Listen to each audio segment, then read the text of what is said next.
Hello everyone, this is the lecture 10 of the journal Organic Chemistry for class 12 students. Okay, and I welcome you all to the Singh Pathshala online classes.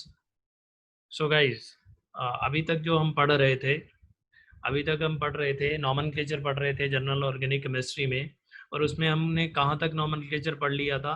हमने alkyne, alkynes, ये सारे जो भी hydrocarbons थे इनका nomenclature हम पढ़ चुके थे। अब हमें फंक्शनल ग्रुप का नॉमेनक्लेचर पढ़ना था, और जिसके बारे में मैंने जो लास्ट क्लास का है उसके एंडिंग में भी आपको कुछ बताया था। तो सबसे पहले मैं लिख लेता हूँ दोबारा से यहाँ फंक्शनल ग्रुप। ओके, तो फंक्शनल ग्रुप के बारे में आपको सबसे पहले पता होना चाहिए फंक्शनल ग्रुप क्या होता है, किसे बोलते हैं फंक्शनल ग्रुप।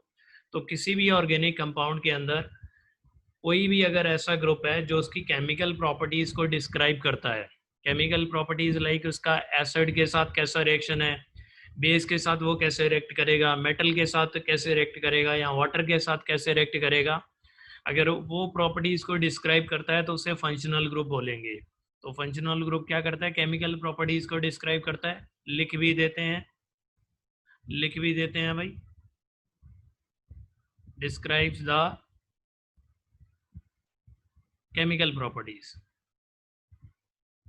अगर अगर कोई दो अलग अलग कंपाउंड्स हैं उनमें सेम फंक्शनल ग्रुप हो तो क्या होता है, उनकी केमिकल प्रॉपर्टीज भी सेम होती हैं। अगर डिफरेंट फंक्शनल ग्रुप हो तो केमिकल प्रॉपर्टीज डिफरेंट होती हैं। तो चलिए भाई, तो हमें आज पढ़ना क्या है, nomenclature of the functional groups. Okay, तो हमारा टॉपिक है आज का nomenclature of the functional groups.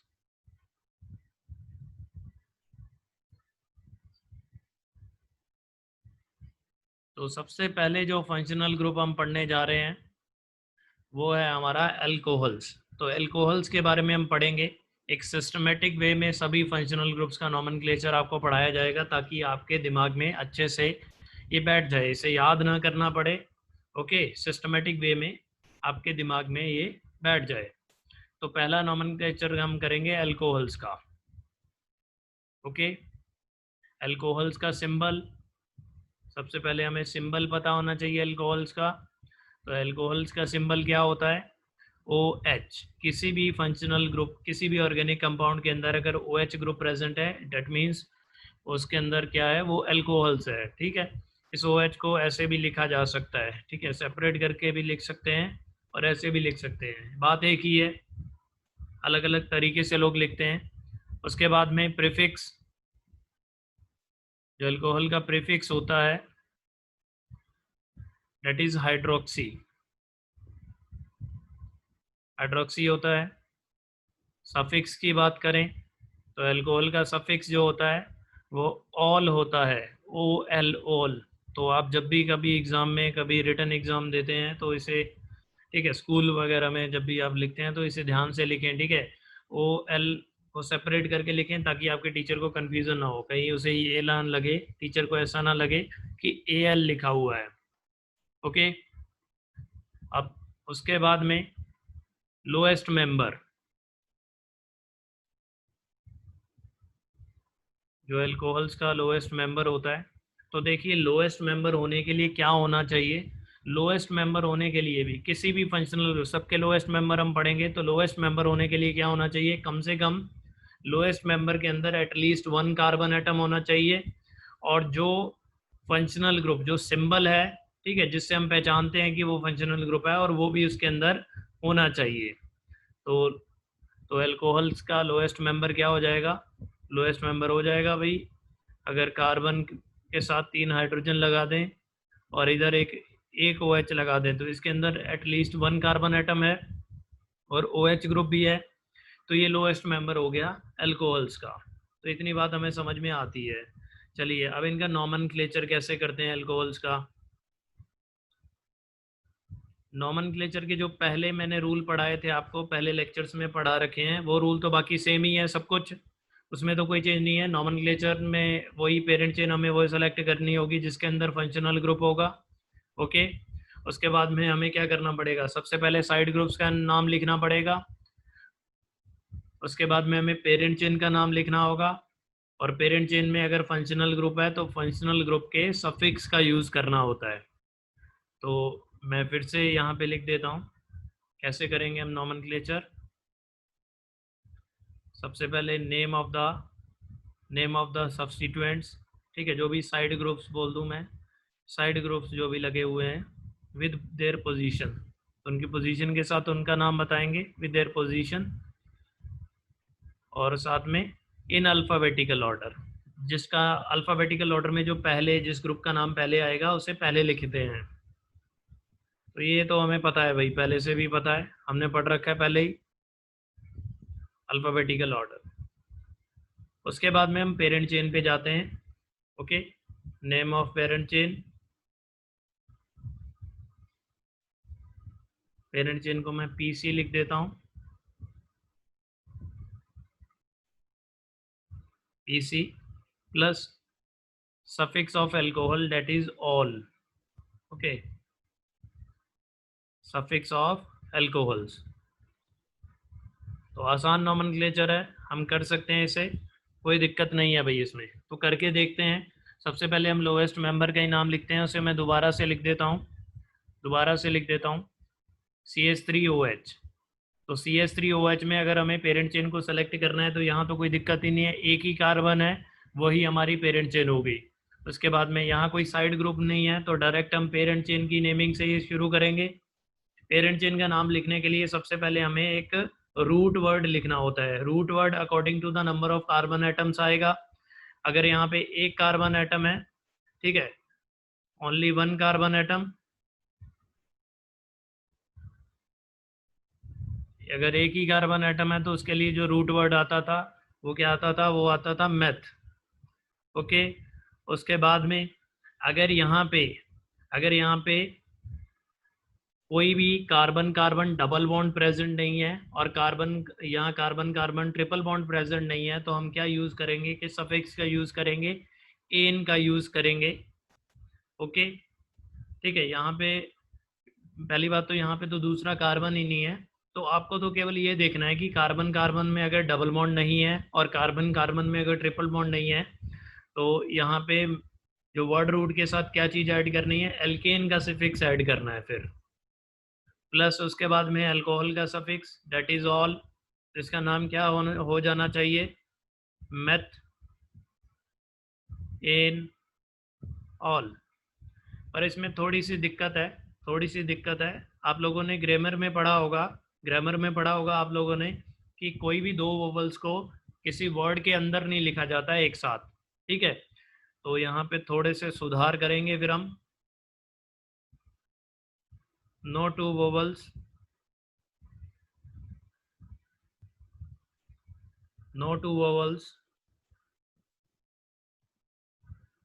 can written together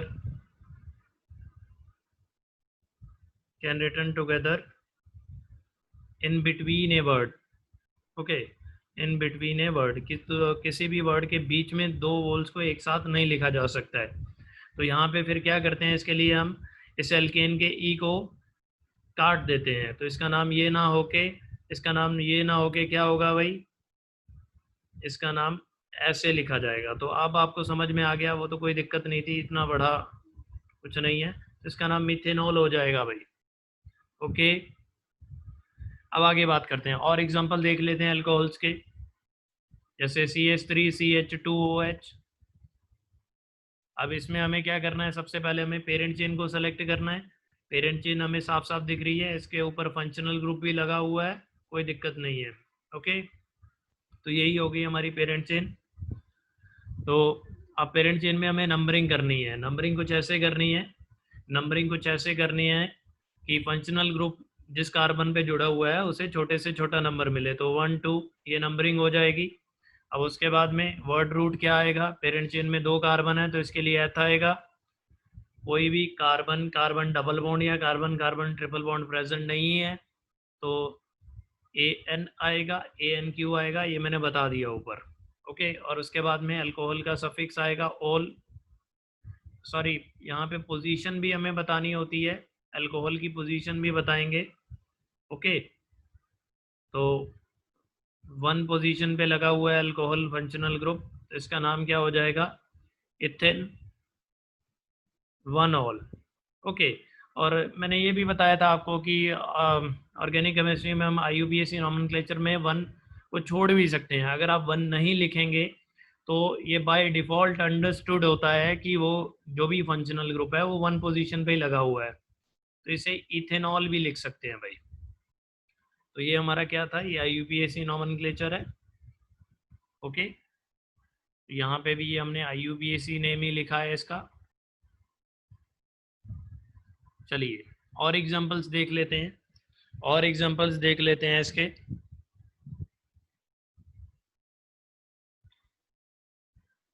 मान लीजिए कोई ऐसा एग्जांपल है एक,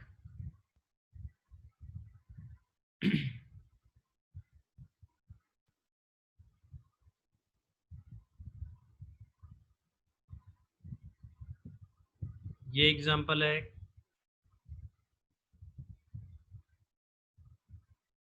तो इसमें सबसे पहले हमें क्या करना होगा, इस कंपाउंड के अंदर हमें पेरेंट चेन को सेलेक्ट करना होगा। पेरेंट चेन को कुछ ऐसे सेलेक्ट करते हैं कि भाई वो लॉन्गेस्ट भी हो और उसके अंदर फंक्शनल ग्रुप भी हो। तो इतना तो सेलेक्ट होगा ही होगा, इतना पोर्शन, बिकॉज इसी के अंदर फंक्शनल ग्रुप है, OH फंक्शनल ग्रुप इसी के अंदर है। तो ये इसे तो सेलेक्ट करना ही था। अब उसके बाद में लॉन्गेस्ट चाहिए तो हम इधर जा सकते हैं। तो ये हमारी पेरेंट चेन सेलेक्ट होगी। उसके बाद में हमें नंबरिंग करनी है। नंबरिंग कुछ ऐसे करनी है कि फंक्शनल ग्रुप को, ठीक है, मोस्ट प्रायर फंक्शनल ग्रुप। अभी तक हम एक फंक्शनल ग्रुप की बात कर रहे हैं, ठीक है। अभी तक हम क्या कर रहे हैं, अभी जो भी हम एग्जांपल ले रहे हैं उसमें केवल एक ही फंक्शनल ग्रुप है जो अल्कोहल है। तो अब यहाँ तो कोई दिक्कत ही नहीं है। तो नंबरिंग कुछ ऐसे करनी है कि अल्कोहल को छोटे से छोटा नंबर मिले। ओके, नंबरिंग होगी।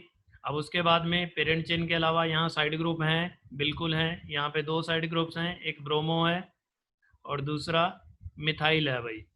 तो इनका क्या करेंगे, इनका पोजीशन के साथ इनका नाम पहले लिखा जाएगा, साइड ग्रुप्स का नाम, और अल्फ़ाबेटिकल ऑर्डर में लिखा जाएगा। पहले ब्रोमो को लिखेंगे 2 ब्रोमो, ब्रोमो को लिखेंगे 2 ब्रोमो, देन 2 मिथाइल। उसके बाद में पेरेंट चेन पे आ जाएंगे। पेरेंट चेन में 4 कार्बन है तो ब्यूटेन, और यहाँ पे कोई भी कार्बन कार्बन डबल बॉन्ड नहीं है, ना ही ट्रिपल बॉन्ड है, तो AN लगेगा। और उसके बाद में फंक्शनल ग्रुप की पोजीशन बताएंगे 1 ऑल। ओके, तो ये आसान थी नॉमेनक्लेचर। तो ऐसे ही हम अल्कोहल्स का नॉमेनक्लेचर करते हैं भाई, ऐसे ही अल्कोहल्स का नॉमेनक्लेचर होता है। अब कुछ थोड़ा एक्सटेंड करते हैं इसे, कुछ और कंपाउंड्स की तरफ चलते हैं। यहाँ उससे पहले हम अल्कोहल्स का कॉमन नेमिंग भी होती है। मैंने आपको बताया था कि ऑर्गेनिक केमिस्ट्री के अंदर IUPAC नॉमेनक्लेचर तो ज़रूरी है ही है, उनका कॉमन नेमिंग भी ज़रूरी है, ठीक है। कॉमन नेम्स भी हमें आने चाहिए। तो कहीं तो कुछ सिस्टम से कॉमन नेम दिए जाते हैं, बट कहीं कोई सिस्टम नहीं होता है। कई कई जगह कोई सिस्टम नहीं होता है, उनका नाम किसी सोर्स से जहाँ से वो मिले होते हैं या जिस साइंटिस्ट ने उन्हें डिस्कवर किया होता है उन्हीं के नाम से उनके नाम आते हैं। बट कहीं कहीं कहीं यहाँ पे क्या होता है, सिस्टम होता है। तो यहाँ अल्कोहल्स का कॉमन नेमिंग का एक सिस्टम है, तो वो मैं आपको बताने जा रहा हूँ। कॉमन नेमिंग या कॉमन, ठीक है, कॉमन नेमिंग ही लिख लेते हैं, कॉमन नेमिंग ऑफ अल्कोहल्स। तो देखिए कॉमन नेमिंग कैसे करते हैं अल्कोहल्स की, तो मैं एक एग्जांपल के साथ आपको बताता हूँ। मान लीजिए CH3OH ले लेते हैं। तो आपको सबसे पहले क्या करना है, इस OH को छोड़ के बाकी जो भी कंपाउंड हो, ठीक है, OH को छोड़ के बाकी जो भी चीज़ हो उसे आप एनसर्कल कर लो और उस ग्रुप का नाम पहले लिखोगे आप। तो मैंने इसे एनसर्कल कर लिया और इस ग्रुप का नाम क्या है भाई, इस ग्रुप का नाम है मिथाइल। ओके, तो इसका कॉमन नेम क्या होगा, फिर इसे कॉमन नेम कैसे बुलाते हैं, फिर इसे, इसका नाम हो जाएगा मिथाइल अल्कोहल। मुझे उम्मीद है आपको कॉमन नेमिंग समझ में आ गई होगी। एक और एग्जांपल देके मैं बता देता हूँ।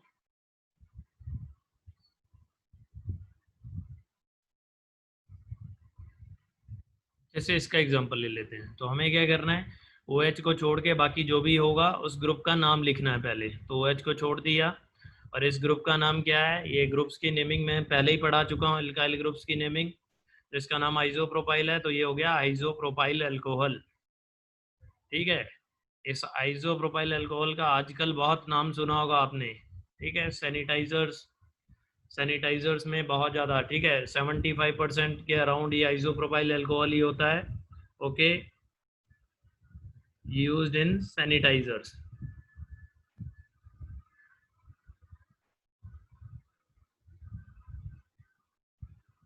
ओके, तो बहुत ही बढ़िया, कॉमन नेमिंग आपको समझ में आ गई है। तो ऐसे ही ऊपर जो मैंने जिनके IUPAC नॉमेनक्लेचर हमने किया था, उनके कॉमन नेमिंग भी हम कर सकते हैं। कॉमन नेमिंग देखिए, करते हैं भाई कॉमन नेमिंग हम। तो ये इसका कॉमन नेम क्या होगा, ये तो मैंने एग्जांपल में ही बता दिया था। इसका कॉमन नेम क्या होगा भाई, यहाँ पे जो ग्रुप है वो ये है। ओके, तो इसका कॉमन नेम क्या हो जाएगा, इसका कॉमन नेम हो जाएगा मिथाइल अल्कोहल। ओके, और इसका कॉमन नेम एक और भी होता है, ठीक है, ये अलग है, बट मतलब ये सिस्टम जो कॉमन नेमिंग का मैंने सिस्टम बताया था उससे नहीं आता है, बट इसका एक और कॉमन नेम भी होता है, that is would spirit. Okay, तो होता क्या है कि ये कहाँ से नाम आया है, जो मिथाइल अल्कोहल होता है वो वुड के डिस्टिलेशन से हमें मिलता है। ठीक है, प्रोड्यूस मतलब उसे सिंथेसाइज करने का ये एक तरीका होता है। कमर्शियल स्केल पे हम क्या करते हैं, मिथाइल अल्कोहल को वुड का डिस्टिलेशन करके ही बनाते हैं, तो इसीलिए इसे वुड स्पिरिट बोल दिया जाता है। ओके, तो वुड स्पिरिट क्यों बोला, because because CH3OH is produced by distillation of wood, distillation of would. तो कोई दिक्कत नहीं, ये हमें समझ में आ गया। अब आगे बढ़ते हैं, इथेनॉल की तरफ चलते हैं। इथेनॉल का भी हम क्या लिखेंगे भाई, कॉमन नाम लिखेंगे। कॉमन नेमिंग क्या होगी, आप लोग बता सकते हो, OH को छोड़ के बाकी जो भी हो इस ग्रुप का नाम पहले लिखना है। तो ये ग्रुप का नाम इथाइल होता है, तो इसका नाम हो जाएगा ethyl alcohol, ethyl alcohol. Okay, और यही इथेनॉल जो होता है, ठीक है, यही इथेनॉल जो होता है, यही बहुत सारी जो भी अल्कोहलिक ब्रेवरेजेस आती हैं उनका जो है मेन कंपोनेंट होता है। ठीक है, तो इसी इथेनॉल को यूज़ किया जाता है ड्रिंकिंग पर्पस के लिए, तो इसे ध्यान में रखें भाई आप लोग। हो सकता है इससे पहले ही कुछ लोग जानते हों, इसे वाकिफ़ हों, इससे पता नहीं। ओके, इसका नाम क्या होगा, सॉरी नाम तो लिख दिया हमने, इसका यूज़ क्या है, used in alcoholic beverages। Okay, तो ये भी बात हमें समझ में आ गई भाई। अब इसका कॉमन नेम भी लिख सकते हैं, बट थोड़ा कॉम्प्लिकेट हो जाएगा। OH के अलावा क्या है, जितना भी जो ग्रुप है ये, इसका हमें इसका नाम पता होना चाहिए। ठीक है, इस ग्रुप का नाम कैसे लिखेंगे ये भी मैंने आपको सिखाया था। ठीक है, जब भी कभी ऐसा कोई ग्रुप आता है तो उसका नाम कैसे लिखते हैं ये मैंने सिखाया था, तो काइंड ऑफ आपका रिवीजन भी हो जाएगा जब किसी ग्रुप का नाम हमें नहीं याद होता है। ठीक है, कुछ तो मैंने याद ही करवा दिए थे आपको।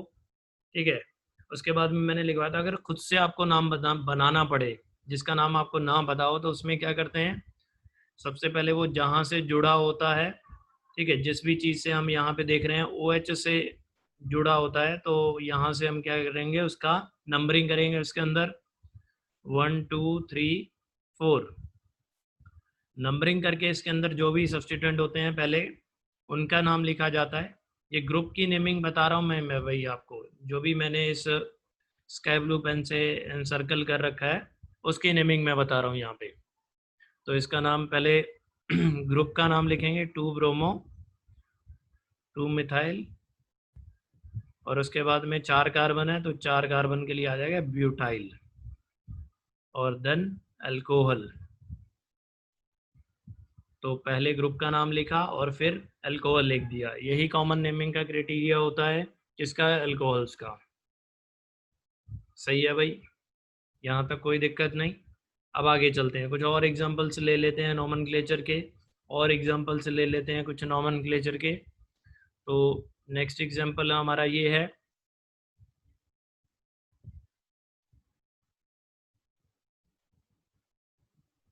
ओके, अगर दो OH ग्रुप प्रेजेंट्स हैं किसी फंक्शनल ग्रुप में, सॉरी किसी भी कार्बन चेन में, तो उस केस में क्या किया जाता है, हमें पेरेंट चेन को सेलेक्ट करना होता है जिसके अंदर क्या है, दोनों ही फंक्शनल ग्रुप, दोनों ही OH ग्रुप आ जाएं, और उसके बाद में हमें नंबरिंग करनी होगी। नंबरिंग किधर से भी कर सकते हैं क्योंकि कंपाउंड सिमेट्रिकल है, 1 2। अब उसके बाद में हम इसका नाम कैसे लिखेंगे, IUPAC नोमेनक्लेचर लिखने के लिए सबसे पहले यहाँ कोई साइड ग्रुप तो है नहीं, तो पेरेंट चेन से शुरुआत होगी। पेरेंट चेन के अंदर 2 कार्बन है तो H, कोई भी डबल बॉन्ड या ट्रिपल बॉन्ड नहीं है तो N, और उसके बाद में 2 अल्कोहल्स हैं तो हमें उनकी पोजीशन बतानी पड़ेगी 1,2, और इसे लिखेंगे हम डाईऑल। ओके, और इसका जो कॉमन नेम होता है भाई, इसका कॉमन नेम जो होता है वो आपको याद रखना पड़ेगा, ये उस नेमिंग के अकॉर्डिंग नहीं आएगा जो मैंने ऊपर आपको सिखाई थी। इसका कॉमन नेम होता है इथाइलिन ग्लाइकोल। ठीक है, यहाँ इसे खाली ग्लाइकोल भी लोग बोलते हैं, बट आप याद रखें इथाइलिन ग्लाइकोल इसका कॉमन नेम है। कॉमन नेम भी इम्पोर्टेंट है, तो इसे आपको याद रखना पड़ेगा इस नाम को,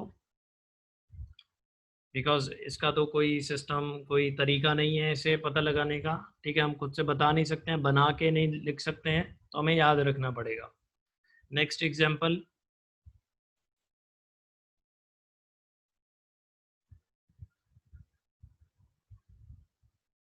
नेक्स्ट एग्जाम्पल ये है भाई, तो इसमें क्या है, तीन तीन क्या है, तीन तीन OH ग्रुप हैं, तो हमें पेरेंट चेन वो सेलेक्ट करनी होगी जिसके अंदर तीनों OH ग्रुप आ रहे हो। तो हमने सेलेक्ट कर ली पेरेंट चेन, उसके बाद में हम नंबरिंग करेंगे। नंबरिंग आप किधर से भी कर सकते हैं, कंपाउंड सिमेट्रिकल है, क्योंकि कंपाउंड सिमेट्रिकल है तो हमने नंबरिंग भी कर दी।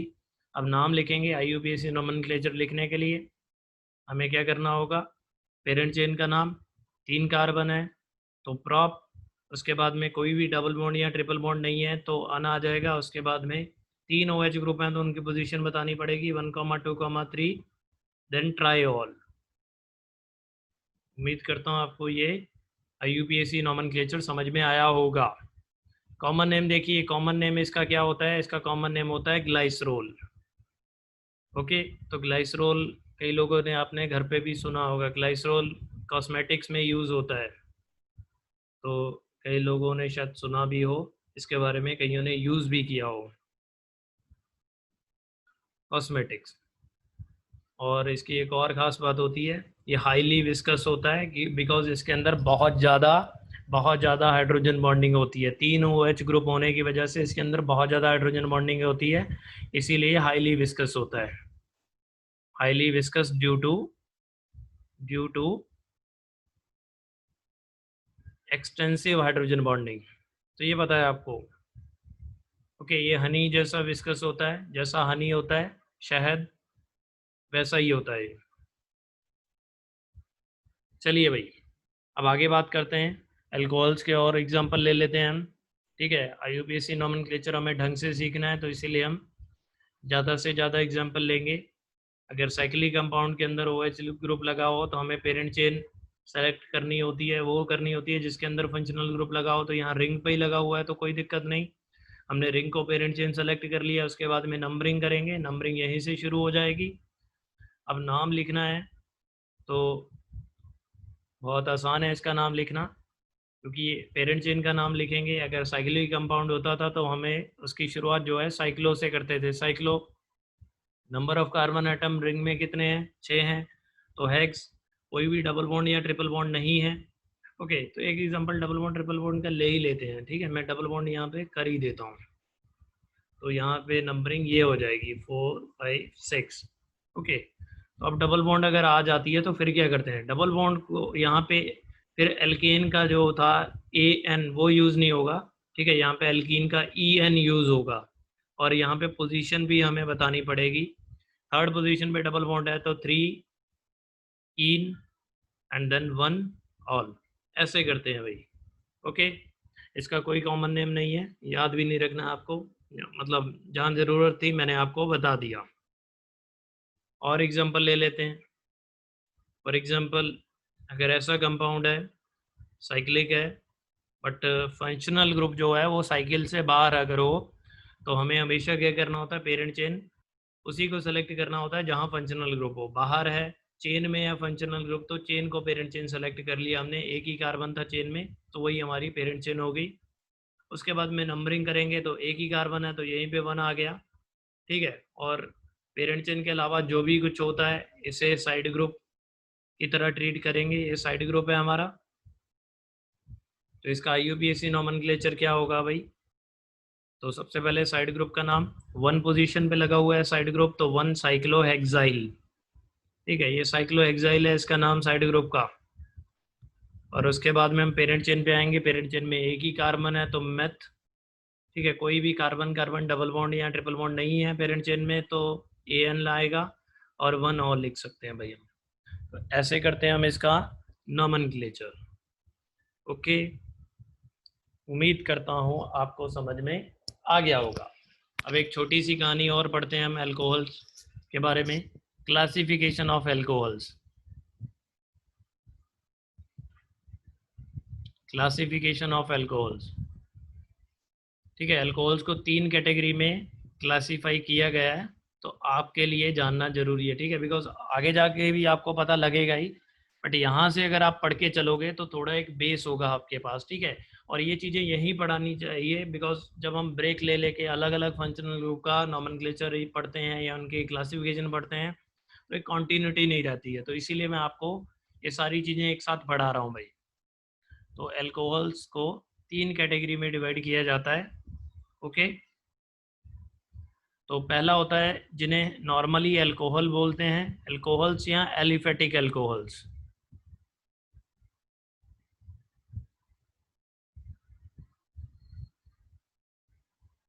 ओके, अब ये क्या होता है ये भी मैं बताऊंगा आपको। और इसमें दूसरी कैटेगरी आती है फिनॉल्स, और जो थर्ड कैटेगरी होती है वो होती है एरोमेटिक अल्कोहल्स। तो क्या फ़र्क है भाई इसमें, वो मैं बताता हूँ। एलिफेटिक अल्कोहल्स क्या होते हैं जिसमें क्या हो, ओपन चेन, ठीक है, कार्बन की ओपन चेन के साथ क्या जुड़ा हो, OH ग्रुप जुड़ा हो। तो लिख देते हैं OH group is attach to, OH group is attach to open chain of carbon atom. वो चेन ओपन होनी चाहिए कार्बन एटम्स। तो जैसे एग्जांपल मैं दे देता हूँ, कोई भी चेन हो, कार्बन चेन कैसी भी, यहाँ पे अगर OH जुड़ा है, ओपन चेन से जुड़ा हुआ है, तो ये क्या है, ये एलिफेटिक अल्कोहल है।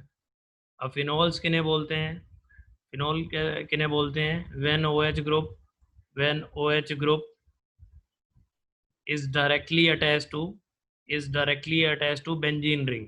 अगर OH ग्रुप क्या हो, बेंजीन रिंग से डायरेक्टली जुड़ा हो, तो उसका नाम क्या होगा भाई, उसका नाम क्या होगा, उसको फिनॉल बोलेंगे, फिनॉल्स की कैटेगरी में आएगा वो, directly attach to benzene ring.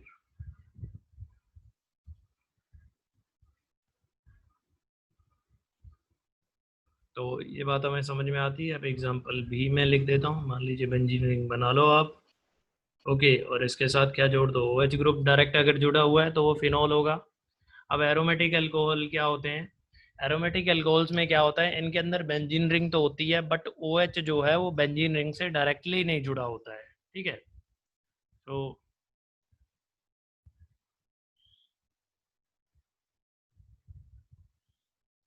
हम इसके बारे में लिखते हैं, it contains benzene ring but OH group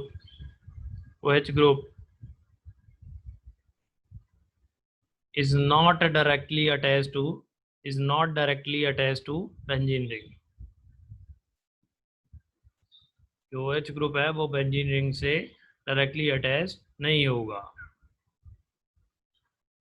तो कैसा स्ट्रक्चर होगा फिर, वो भी मैं आपको नीचे लिख के बता देता हूँ, ठीक है। अगर OH ग्रुप डायरेक्टली अटैच नहीं होगा तो उसका एग्जांपल ये है, जैसे मान लीजिए यहाँ पे बेंजीन रिंग है और इसके आगे कार्बन की चेन हो, ओके, जैसे CH2 हो और इसके आगे OH ग्रुप लगा हुआ है, तो ये क्या हो जाएगा हमारा, ये एरोमेटिक अल्कोहल होगा भाई, ये एरोमेटिक अल्कोहल होगा। चलिए हमने क्लासिफिकेशन पढ़ ली अब अल्कोहल की, अब आगे चलते हैं। ठीक है, अल्कोहल्स का और नोमेनक्लेचर हम सीख लेते हैं।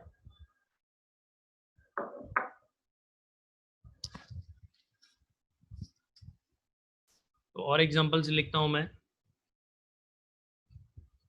हम मान लीजिए इसका हमें IUPAC नोमेनक्लेचर करना है, तो आपको पता है, ठीक है, इसका IUPAC नोमेनक्लेचर अगर हम करेंगे तो अगर जो जर्नल तरीके से हम करते आ रहे थे इसके बारे में हम क्या लिखेंगे, ठीक है, इसके बारे में आप लोग ये लिख सकते हो, नाम की पेरेंट चेन इसे सेलेक्ट कर लें। ओके, और उसके बाद में पेरेंट चेन का नाम तो बेंजीन है, और उसके ऊपर क्या लगा हुआ है, ठीक है, उसके ऊपर क्या लगा हुआ है, एक OH ग्रुप लगा हुआ है, तो आप इसका नाम ऐसे लिख सकते हैं, बेंजीन 1 ऑल। बट ये करेक्ट नहीं होगा भाई, ये गलत होगा। ठीक है, इसका नाम IUPAC नाम क्या है हमें याद करना होगा, ये पहले से ही हमारे लिए दे रखा है, ठीक है, हमारी कन्वीनियंस के लिए। बिकॉज अगर इस पूरे ग्रुप को क्या बोल देते हैं, इस पूरे ग्रुप का नाम क्या होता है, इसका IUPAC नेम हमें दे ही रखा है, इसका IUPAC नेम होता है फिनॉल। ओके, इसका IUPAC नेम क्या होता है, इसका IUPAC नेम फिनोल होगा भाई। ठीक है, बेंजीन 1 ऑल की जगह क्या होगा, फिनोल होगा, ये चीज़ आपको याद रखनी है। और ये ऐसा क्यों हुआ है, ठीक है, ज़्यादातर हमने देखा है कि बेंजीन वाले जो भी कंपाउंड होते हैं उनके IUPAC नेम हमें याद ही रखने होते हैं। ठीक है, मतलब जो क्राइटेरिया जिससे हम फॉलो करते आ रहे हैं, जो तरीका जिससे हम मतलब नॉमेनक्लेचर करते हैं, तो उससे कुछ अलग नॉमेनक्लेचर किया जाता है। वो इसीलिए किया जाता है बिकॉज अगर अगर इस फिनॉल पे अगर फर्दर हम सब्सटीट्यूशन कर दें, इस फिनॉल पे अगर हम फर्दर सब्सटीट्यूशन अगर हम कर दें, जैसे फिनॉल तो है ही है, अगर इसके ऊपर मैं क्या कर दूं, एक कोई मिथाइल ग्रुप लगा दूं, यहाँ पे नाइट्रो लगा दूं, तो इसका नाम थोड़ा कॉम्प्लिकेटेड हो जाएगा। तो उसे आसान बनाने के लिए हमें पता है कि इस पूरे का नाम क्या है, फिनॉल है, इस पूरे का नाम क्या है, फिनॉल है। तो हम क्या करेंगे, तो फिनॉल नाम का ही यूज़ करेंगे और हम नंबरिंग करेंगे। ओके, OH का प्रायोरिटी सबसे ज़्यादा होती है, बाकी तो ये साइड ग्रुप फंक्शनल ग्रुप को छोटे से छोटा नंबर दिया हमने, नंबरिंग कर दी। तो इसका नाम कैसे आ जाएगा भाई, इसका नाम आ जाएगा, सबसे पहले हम साइड ग्रुप्स के नाम लिखेंगे। M पहले आता है तो 3 methyl, okay, 2 nitro, then phenol. तो लंबा चौड़ा नाम हमें नहीं लिखना पड़ेगा, तो इसीलिए फिनॉल। ओके, चलिए, इस फिनॉल का एक कॉमन नेम भी होता है, वो भी आपको क्या करना है, वो याद रखना है भाई, common name. Common name phenol का क्या होता है, कार्बोलिक एसिड होता है, तो ये चीज़ आपको याद रखनी है। ओके, चलिए अब आगे बात करते हैं।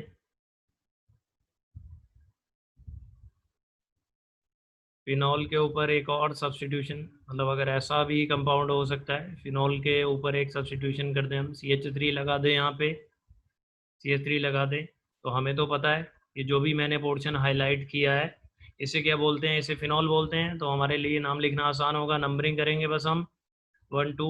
तो इसका IUPAC नॉमेनक्लेचर हम क्या कर लिख देंगे, IUPAC नॉमेनक्लेचर इसका हो जाएगा 2 मिथाइल फिनॉल। आसान है भाई। और इसका एक कॉमन नेम भी होता है जो हमें याद रखना होगा। कॉमन नेम याद इसीलिए रखने होंगे बिकॉज वो हमारे लिए इम्पोर्टेंट है भाई, क्योंकि ऑर्गेनिक केमिस्ट्री में कहीं तो IUPAC नॉमेनक्लेचर यूज़ करता है और कहीं क्या करता है, कॉमन नेमिंग का यूज़ करता है, तो हमें दोनों ही पता होने चाहिए। कॉमन नेम इसका क्या होता है, जब भी बेंजीन रिंग पे OH जुड़ा हो और CH3 जुड़ा हो, तो इसे क्या बोलते हैं, इसे क्रिजोल बोलते हैं भाई, क्रिजोल। ओके, और जैसे मैंने आपको पीछे पीछे वाले लेक्चर्स में क्या बताया था, जाइलिन के बारे में बताया था। ओके, जाइलिन में मैंने ये बताया था कि आपको एक ग्रुप की पोजीशन तो हम कहीं भी मान सकते हैं कि इस पूरी रिंग पे ये वाला ग्रुप कहीं भी प्रेजेंट होगा, बट दूसरे ग्रुप की पोजीशन को हमें स्पेसिफाई करना होगा। ठीक है, अगर ये क्रिजोल है, अगर ये CH3 को 3 पोजीशन पे मैं लिख दूं, क्या वो भी क्रिजोल होगा, नहीं, ऐसा कभी नहीं होता है, दो अलग अलग कंपाउंड्स के सेम नाम नहीं हो सकते हैं। तो हमें क्या करना पड़ेगा, हमें इसकी पोजीशन को भी, कॉमन नेम में पोजीशन को भी स्पेसिफाई करना पड़ेगा। तो बेंजीन रिंग पे मैंने आपको बताया था अलग अलग पोजीशंस होती हैं, ठीक है। जो बिल्कुल नियरेस्ट पोजीशन होती है ये ऑर्थो होती है, ओके। बाद में मेटा, और फिर ये पैरा। तो इसका नाम क्या हो जाएगा, इसका नाम हो जाएगा भाई ऑर्थोक्रिजोल। आसान है इसका, ठीक है, कॉमन नेम इजी है। अब आगे बात करते हैं हम, अगर आगे बात करते हैं हम, ऐसा कंपाउंड जिसके अंदर बेंजीन रिंग के साथ क्या जुड़ गए, दो दो OH ग्रुप जुड़ गए। तो अब क्या करें भाई, अगर हम इसे फिनॉल मानते हैं, ठीक है, तो क्योंकि प्रायोरिटी सेम है, दोनों OH ग्रुप ही हैं, तो उसे एज अ सब्स्टिट्यूएंट हम ट्रीट नहीं कर सकते। तो दोनों OH को क्या करना पड़ेगा, हमें इक्वल प्रायोरिटी देनी पड़ेगी, दोनों OH को इक्वल प्रायोरिटी देनी पड़ेगी। अगर दोनों OH को इक्वल प्रायोरिटी देनी पड़ेगी तो दोनों OH को क्या करना पड़ेगा, हम यहाँ पे फिनॉल नहीं मान सकते हैं, ठीक है, एक को। इसका नाम कैसे लिखेंगे फिर हम पेरेंट चेन सेलेक्ट करेंगे केवल बेंजीन रिंग को, ओके। और उसके बाद में हम करेंगे बेंजीन रिंग पे numbering such that the functional group gets least number. तो हमने नंबरिंग भी कर ली। उसके बाद में IUPAC नेम इनका कैसे लिखा जाएगा, यहाँ IUPAC नेम लिखने के लिए इनके क्या यूज़ होगा, इनके प्रीफिक्स का यूज़ होगा, ठीक है। जो पहले लिखवाया था, आपको लग रहा होगा वो तो बेकार ही है, ऐसे ही लिखवा दिया सर ने, सभी जगह तो ऑल ऑल ऑल यूज़ कर रहे हैं, कहीं यूज़ नहीं किया प्रीफिक्स। तो अब मैं बता रहा हूँ आपको, यहाँ उनके प्रीफिक्स का यूज़ होगा। तो क्या नाम होगा इसका, 1,2, 1 और 2 पे क्या लगे हुए हैं, OH ग्रुप लगे हुए हैं, OH का प्रीफिक्स होता है हाइड्रोक्सी। तो यहाँ लिखेंगे 1,2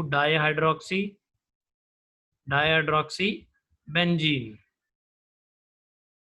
ओके। इसका कॉमन नेम हो गया, सॉरी ये IUPAC नेम हो गया। अब कॉमन नेम भी इसका इम्पोर्टेंट है भाई, ये कुछ फिनॉल, फिनॉल तो नहीं बोलेंगे इसे, ये फिनॉल नहीं है, बट इसका कॉमन नेम क्या होता है ये आपको याद रखना होगा, ठीक है। रट लेना भाई इसके कॉमन नेम को, बिकॉज यही यूज़ होता है, कई जगह यूज़ होगा, हमसे पूछा जाएगा। इसका कॉमन नेम होता है कैटेकॉल, ओके। अब IUPAC तो आसान है, ऐसे ही अगर दो OH ग्रुप कुछ ऐसे जुड़े हों,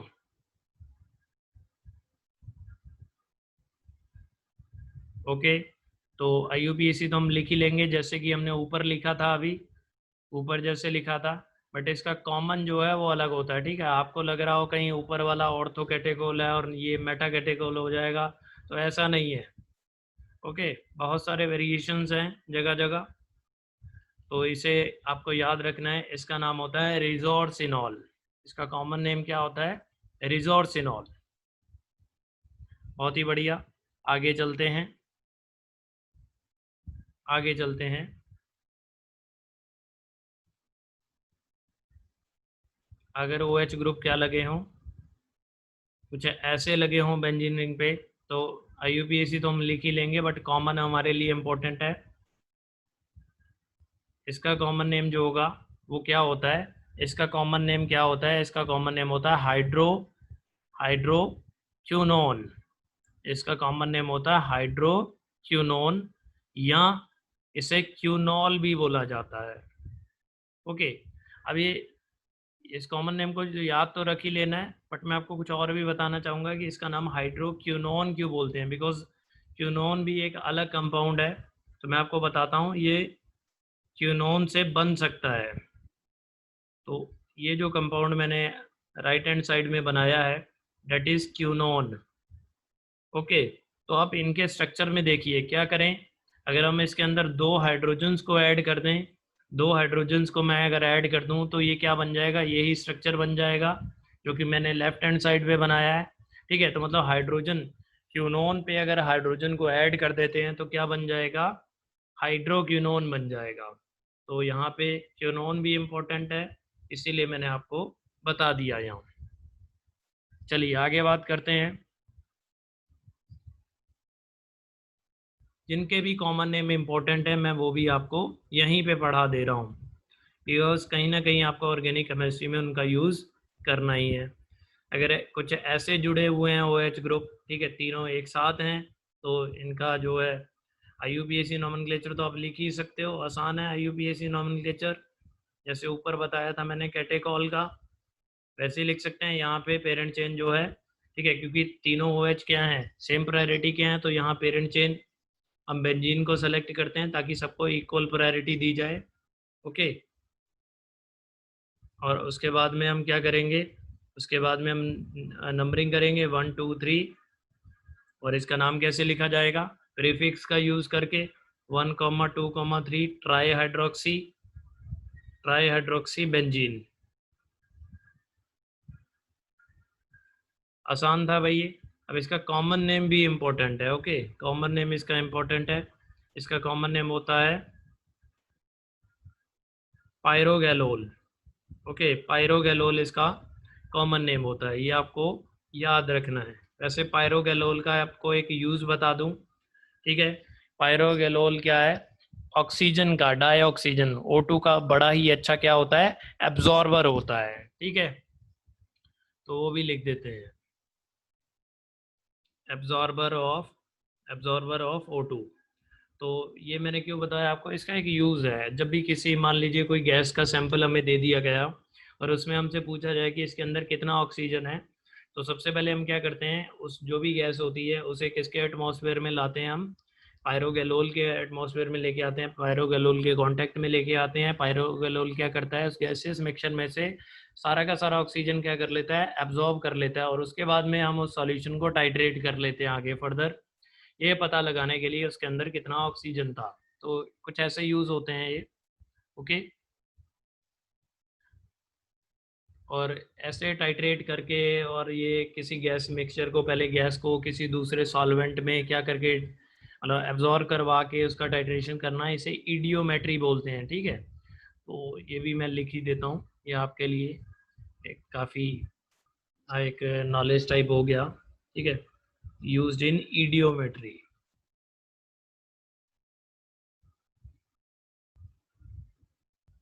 चलिए अब आगे बात करते हैं, एक और कंपाउंड मैं बना लेता हूँ यहाँ पे। अगर एक ऐसा कंपाउंड है,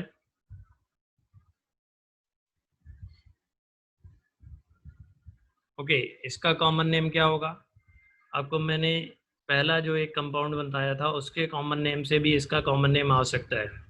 इसका कॉमन नेम क्या बताया था मैंने, इसका कॉमन नेम जो था इट वाज हाइड्रोक्विनोन। यहाँ एक और बताया था, यहाँ क्या बोल सकते हैं इसे, क्यूनोल भी बोल सकते हैं। क्यूनोल पे आप लोग फोकस करें, क्यूनोल, सॉरी ये कुछ गड़बड़ हो गया इसमें, ओके, सही कर देता हूँ इसे, क्यूनोल।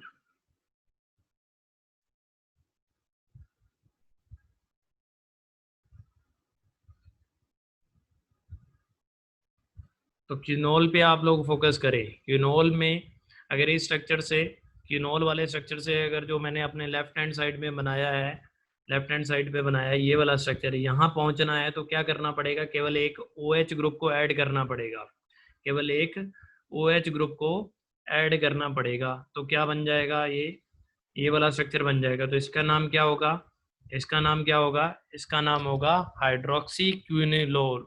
क्यूनिलोल, क्या नाम होगा इसका, क्यूनिलोन नहीं, सॉरी, इसका नाम होगा हाइड्रोक्सी क्यूनोल।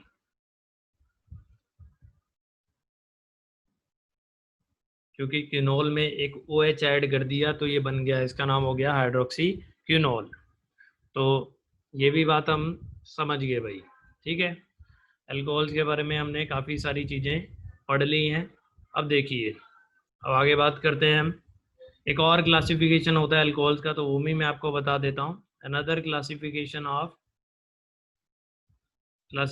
ऑफ अल्कोहल्स, तो वो किस चीज़ पे बेस्ड है, वो किस चीज़ पे बेस्ड है, based on the number of OH groups present, कितने OH ग्रुप किस अल्कोहल में प्रेजेंट है, उसके हिसाब से भाई ये क्या है, ये क्लासिफिकेशन है। तो मेजरली मैं 3 टाइप आपको बता देता हूँ, इसके कितने भी टाइप बनाए जा सकते हैं, आप 3 से समझ जाएंगे कि बाकियों को किस कैटेगरी में रखना है। ओके, तो पहला होता है मोनोहाइड्रिक अल्कोहल। मोनोहाइड्रिक अल्कोहल, तो मोनोहाइड्रिक अल्कोहल में भाई क्या होता है, अगर किसी कंपाउंड के अंदर केवल एक ही OH ग्रुप प्रेजेंट है, अगर एक ही OH ग्रुप प्रेजेंट है तो उसे मोनोहाइड्रिक अल्कोहल बोलेंगे। ओके, जैसे मैं लिख देता हूँ यहाँ पे, एग्जांपल लिख लेता हूँ, ये वाला एग्जांपल हो गया, कुछ भी हो गया, कितना भी बड़ा कंपाउंड हो बट इसके अंदर एक ही OH ग्रुप प्रेजेंट है तो उसे क्या बोलेंगे, मोनोहाइड्रिक अल्कोहल बोलेंगे। Contains only one one OH group, तो उसे मोनोहाइड्रिक अल्कोहल बोलेंगे। अब डाईहाइड्रिक अल्कोहल जिसके अंदर दो होंगे, ओके, दो OH ग्रुप होंगे तो वो डाईहाइड्रिक अल्कोहल, उनका एग्जांपल लिख देता हूँ मैं, बाकी आप समझ गए हो। ठीक है, पीछे ही अभी एक लिखवाया था मैंने कंपाउंड जिसके अंदर दो OH ग्रुप होते हैं, ये वाला, इसका कॉमन नेम भी बताया था, कॉमन नेम इथाइलिन ग्लाइकोल होता है इसका। तो ये डाईहाइड्रिक अल्कोहल का एग्जांपल हो गया। ऐसे ही क्या होगा, अगर तीन OH ग्रुप होंगे तो क्या होगा, ट्राईहाइड्रिक अल्कोहल होगा।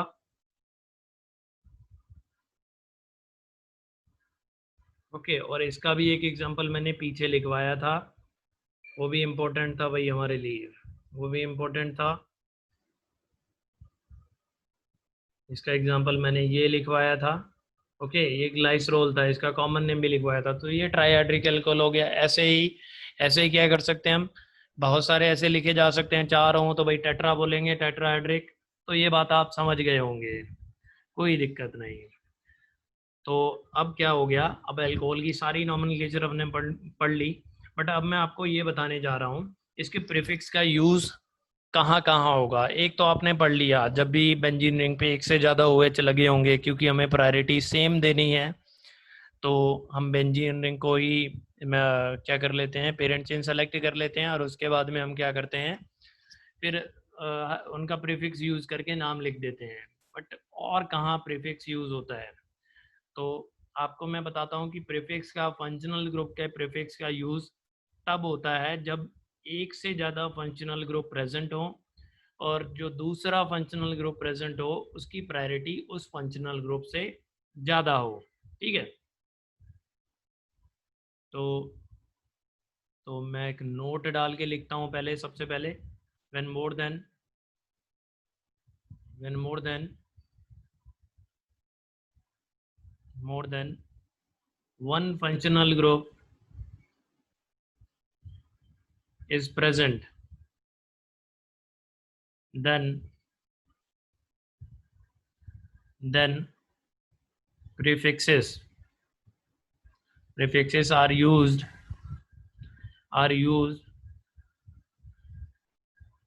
for the functional groups, for all other functional groups except the functional group of highest priority।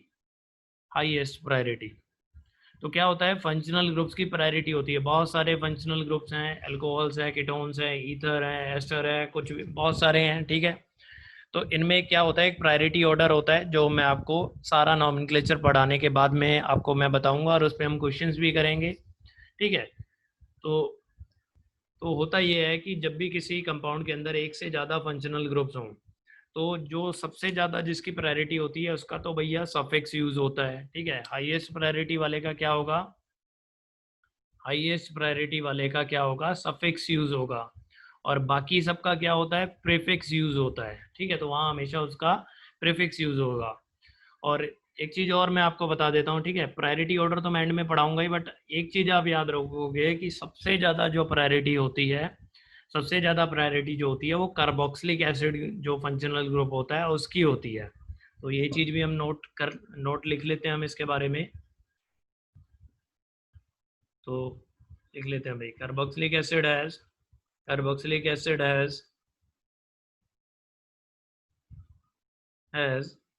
Highest priority